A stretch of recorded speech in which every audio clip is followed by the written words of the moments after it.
Started out with a phone call with Darcy Christopherson 10, 12 years ago. Hey, we want to do a little bicycling racing in downtown Wenatchee as part of the Washington State Apple Blossom Festival. Darcy gave the green light. Ain't necessarily a thing to do. And now it's back again for the 12th or 13th year. It's bigger and better than ever, as is my guest, Ace Bollinger, who's basically the daddy of Tour de Bloom 2025 back here. 6 events over 5 days celebrating great racing and, of course, the Apple Blossom Festival. Ace, it's good to see you, my friend. Good to see you. You're looking well? Oh, well, trying to. Yeah, putting a race of this magnitude on is a little stressful and daunting at times. You are the head dude of the Velo Club too, right? Yes. Yeah. Wenatchee Valley Velo Club, which is a non-profit cycling club here in the valley. And a thriving one at that. Yes, we do our best to promote and protect cycling in the Wenatchee Valley. Take us back 2012, whenever it was, the first one. Hey, we got to close the downtown streets, and we got to do this and that and the other thing. And yet they said, "What? Let's give it a run. See what happens." So we came off a dismal year of racing. Like 3 days before, we had under 100 racers. And we were bouncing around from a weekend here, weekend there, weekend in May, weekend in June, trying to get our spot on the calendar. And I met Craig Still down there at Garlini's. There might have been a beer involved in that. And we're like, what can we do to make this race better? And I said, why don't we run it after the Grand Parade at Apple Blossom? He looked at me like I was like talking in tongues, like, there's no way. We called Darcy up. Darcy said, you know what? Let's talk about it. Let's see. Darcy's such a great visionary on, hey, what can we do to make not only the festival better, but Wenatchee better? She's always been forward thinking on it. She goes, let's give it a try, boys. And we've been on that date ever since. And our numbers have grown exponentially. 2 years ago, we had our best year. We had 349 racers come.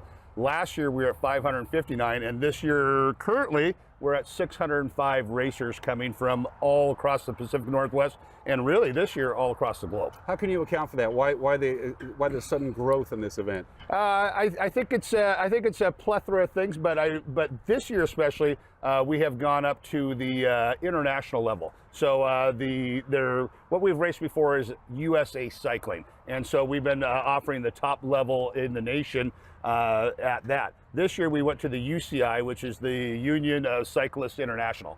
And so we are one of only 2 UCI women events in all of North America this year. One was just this last weekend, a tour of the Gila down in Silver City, New Mexico, and us. So it's 2, and so we've got teams from Spain, we got teams from Mexico, South America. We even have the Iranian national team coming. Their visas were just approved by the state district last week. Wow! So getting that accreditation is huge, and the word gets out of the bicycling community, right? Absolutely. The serious cyclists have said, "Hey, you should come to Wenatchee that first weekend in May because they got their act together." Yeah, we like to pride ourselves a long time ago, and this might be kind of a play of old, but we always like to think we were the Nordstroms of cycling.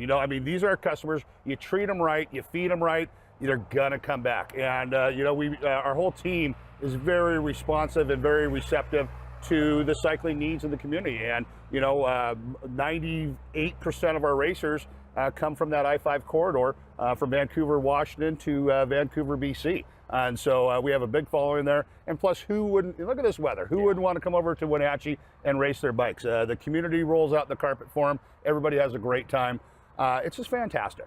Most people think, when they think about the races, is what's going to happen on Saturday night.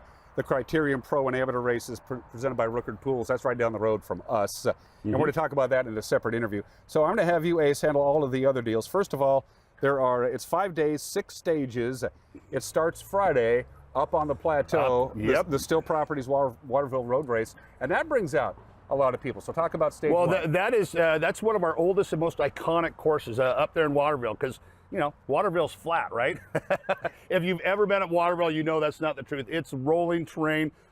What is so unique about that course in the racing perspective is that you get 4 direct directions. You get north, south, east, and west, and we all know that the wind's going to blow up there. It's just what directions are going to blow. You're going to have a headwind on a certain stretch. You're going to have a tailwind.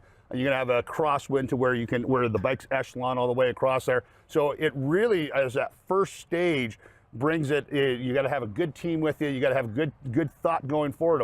How are we going to tackle this course?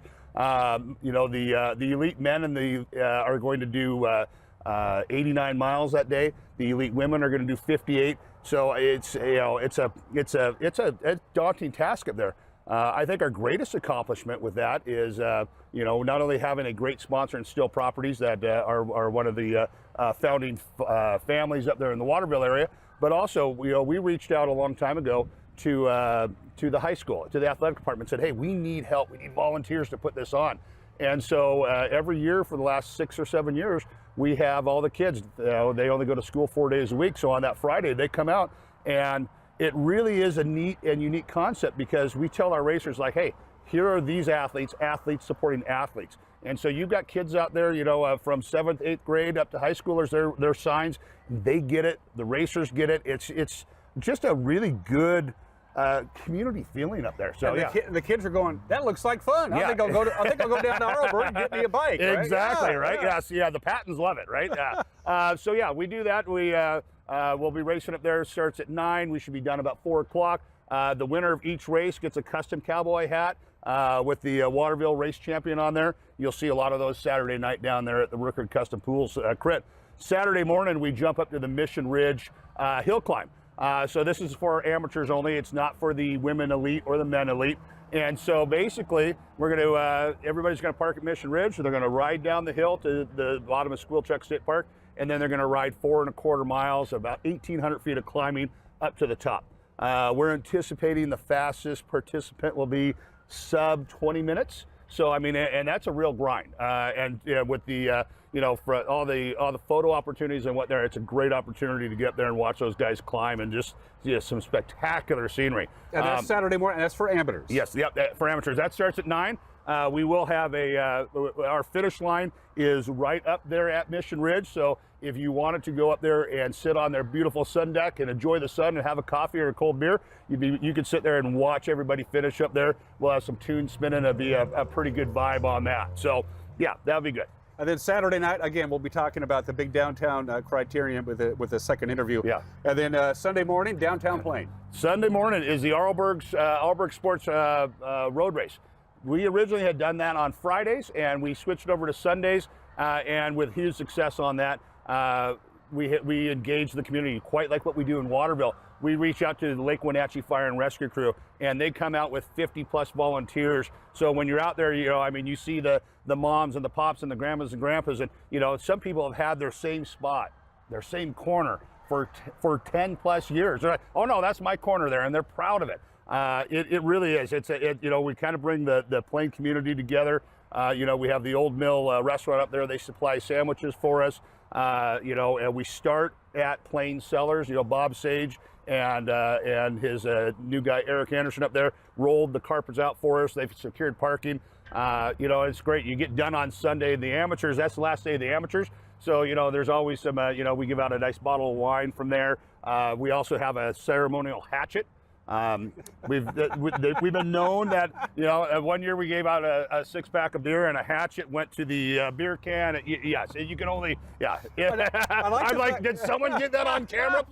Please tell me someone got that on camera. They race to Plain and back, but you go all the way basically to where the Cougar Inn used to be. Yes. And then you go back the other way, but it's not exactly the same back and forth. You mixed up the bit. So there's a 25-mile circuit that spins around there, and yes, we take that waterfront road around there. I call it Pine Cone Alley, because you can go there and clean all the pine cones, and an hour later you got pine cones on the ground. It's tight, it's twisty, it's technical, it's a lot of fun. The racers love it. But the unique thing about that is we have the last about a mile and a quarter is straight up Beaver Hill. So that's where the finish is at. And if you're interested in watching some incredible cyclists climb, that's a great place to watch that race as they get up there. And it's just like pure exhaustion. There's some guys that get across that line, and you got to help catch them so they don't drop over. So yeah. That's the last of the amateur events, but the elites and the pros, they're not done yet. No, we got 2 more days. Talk about those. So Monday, we have the Builder's First Source time trial out at Palisades. We picked that road because it's one of the least used roads in Douglas County. It's also somewhat of a dead end because it goes from pavement to gravel. And this year we're going all the way to the end, and we're starting from the end and going out 30 kilometers, so it's about 18 miles. and that should be a lot of fun to watch that. It's it's quiet roads, it's good pavement. Douglas County has they're great to work with. They permit us with Waterville, they permit us with that, and they have Douglas County deputies that come out and help us. So yeah, the time trial is the true test. It's a test of, it's you against the clock. You can't draft. It's just you out there giving it your best. And there'll be some cyclists that will, fastest I'm going to assume going to be about 38 to 42 minutes. And you'll see some wattage averages probably in the 500 to 600s over that amount of time, which is absolutely how do they do that race if it's just a time trial? It's not a race, as you mentioned. You're racing against the clock. How do you keep the fact that you can't be drifting behind another cyclist? Is it like every 5 minutes? So the women elite, the UCI women, they'll start 1 minute apart. And so yes, and you can't, if you can pass a cyclist, you just can't come up right to them. You got to go all the way around them. I believe it's you got to have a 7 meters, and then you got to give them it's 7 meters and 3 meters, and then you got to get over right away and whatnot, and make sure they're not drafting on you and everything like that. But we have 20 UCI and USAC officials. And we have motorcycle officials out there to make sure that nobody is drafting and whatnot. So, and the final event, I got a kick out of this. The legendary, and we miss Ed a lot. Yes. We miss Ed. Yeah. On Tuesday, I said, okay, well, they start at Lincoln Park, they end at Mission Ridge. How hard can that be? And then I looked at the map and I said, good God, talk about this. Well, so in any great stage race, you always have what they call a queen stage. And that's the stage that is the toughest. That's the stage that's the most technical. That's the stage that really tests the mettle of the cyclist. And, Ed Farah, rest in peace, Ed, was one of the founders of Wenatchee Valley Velo. And we all know the success that Tyler Farah had with the Tour de France. And these are the roads that Ed taught Tyler how to ride, and the roads that Tyler went up there to train so that he could become a professional cyclist. And it's a tough, it's 65 miles, almost 9,000 feet of climbing. Like you said, and that's Biosports. When we told Dustin Smart, the new owner of Biosports, about that, he's like, I want in. He was a great friend of Ed, and he's like, I want to sponsor this. So Biosports is presenting the Ed Farah, and that's just what we're calling it, is the Ed Farah. It's not memorial. It's just the Ed Farah road race. I think that's the way he'd prefer it. Yes, absolutely. He probably doesn't even like us talking about that. But yeah, so we've got we'll be out there at Malaga. We'll be spinning some laps around the Malaga golf course out on those roads. They're going to climb Joe Miller not once but twice. They're going to descend down Stemilt Road there, back to the highway. They're going to climb it again. They'll take the Wenatchee Height roads, which, if you're a cyclist here in town, that's the holy grail, right? It is fantastic. It's technical. It's tight. It's twisty. It's got everything that you want. And some of the road racers that have been up there, and they tell me, this is fantastic because the roads are small enough that a racer can get away. One of the complaints that cyclists from Europe have about racing in America is the roads are always too wide. So you always kind of know where everybody's at. It's when you get those tighter roads and they're twisty and they're technical is when someone can pop out and you kind of lose track of them. Like, oh, I got to go after them. So yeah, after going across the heights and descending, screaming down the Heights Road, they're going to take a left at Squilchuck and climb about 6 miles all the way to the top. And once again, we're going to finish up in Mission Ridge. The last 200 meters of it is on gravel. And so, we invite everybody to come up there and watch that.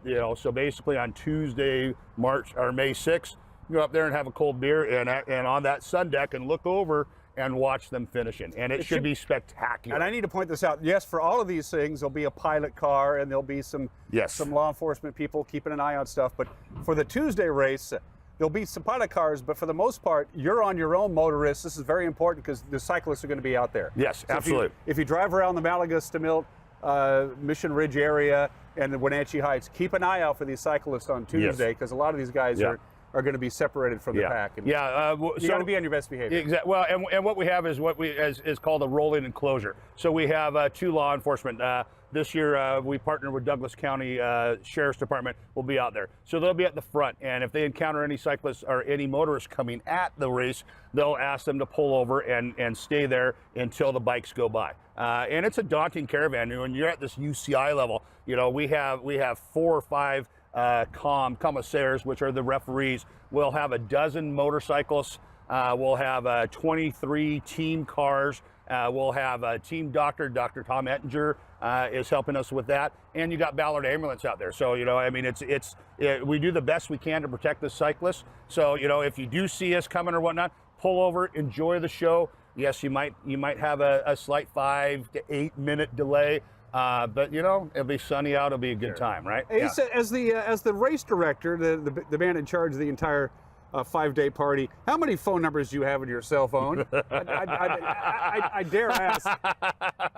I think you know, I don't know which is worse. You know, I list numbers under bike riders and pickleball players. So if your name comes up and there's a PB under there, oh, he's a pickleball player. If it, you know, comes under what team name you are, if it's like, oh, hey, you know, here's Jeff Werner from Red Kilo in Vancouver, Canada. It's like, yeah, you know, I mean, otherwise you can't keep them straight. That's true. Yeah. Everything that we talked about, if you go to Apple Blossom's website, you'll see the link that'll take you right to the Tour de Bloom website. Everything is there. The maps, the schedules, how to do everything you could possibly. It's a very well done website. Well, thank you. Thank you. We've worked hard on that and whatnot. Another very exciting thing that we have this year is we do have a production team coming out of South America that is going to be broadcasting the whole race. They have a following of 400,000 people, Spanish speaking. So we also have an English commentator that will be doing that. Brad Sonar is going to be doing that as well. That live stream, if you want to catch any of that, will be on our website, which is www.tourdebloom.com. On tomorrow's edition of this program, we're going to concentrate on one event only, the most spectacular, spectator-friendly event of the entire 5-day party of Tour de Bloom. That's the downtown part of it, which is a blast because I've never missed it. And we'll have that on tomorrow's edition of Wake Up Wenatchee Valley. Ace, it's good to see you, my friend. Thank you very much. We will be right back.